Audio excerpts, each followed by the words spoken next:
প্রিয় দেশবাসী, আসসালামু আলাইকুম। আজকে আপনাদেরকে নিয়ে আসলাম আমাদের রাজশাহীর নিজস্ব আমবাগানে। আমি রাজশাহীর স্থানীয় ছেলে হিসেবে আমাদের রাজশাহীতে নিজেদেরই আমবাগান আছে কিছু। সেখান থেকে একটা আমবাগান নিয়ে আসলাম। এখানে আমাদের এবং আমাদের প্রতিবেশী মিলে অনেকগুলোই আমবাগান আছে, আমের গাছ আছে, যেগুলো আপনাদেরকে দেখাতে চাই। এদের মধ্যে প্রায় এখানে আমাদের 70 থেকে 80টার মতো আম গাছ আছে, আর বাকিগুলো অন্য মানুষের, যেগুলো আমরা লিজ হিসেবে নিয়ে থাকি। এই পুরোটাই একটা অনেক বড় আমবাগান। চলুন আপনাদেরকে আমি কিছু রাজশাহীর ভালো জাতের আমের সাথে পরিচয় করিয়ে দিই।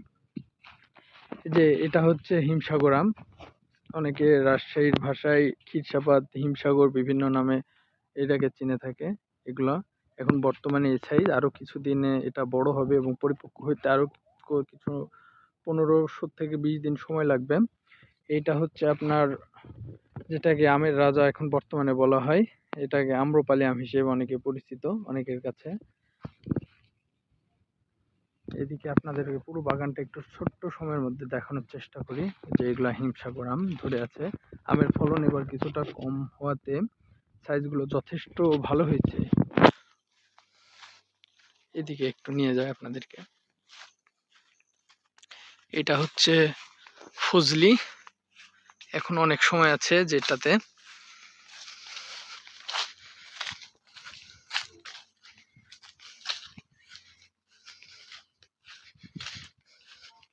বিভিন্ন জাতের এখানে আমের গাছ আছে, আম আছে। এটাও হচ্ছে হিমসাগর। এবং আপনাদের আগামী 30 তারিখ থেকে যে আমটা আপনাদের কাছে সবচেয়ে স্বল্প সময়ের মধ্যে পৌঁছে দিতে পারবো, সে আমটার সাথে আপনাদেরকে একটু পরিচয় করে দিই।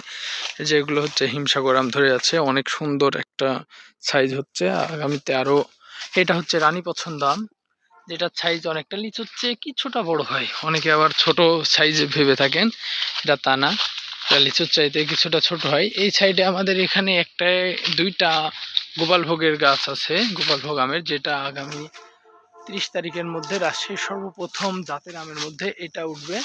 এই আমটা একটু দেখানোর চেষ্টা করি। এই সাইডে নিচের দিকে এই আমটা একটু কম হয়েছে, এবং এই আমটার ফলন তুলনামূলক প্রতি বছরই কিছুটা কম হয়ে থাকে অন্যান্য আমের তুলনায়। তো ধন্যবাদ। আপনারা যারা আমটি একেবারে ফরমালিন মুক্ত বাগান থেকে পেতে চান, তারা দ্রুত যোগাযোগ করুন। ইনশাল্লাহ স্ক্রিনে দেওয়া নাম্বারে যোগাযোগ করতে পারেন। আসসালামু আলাইকুম।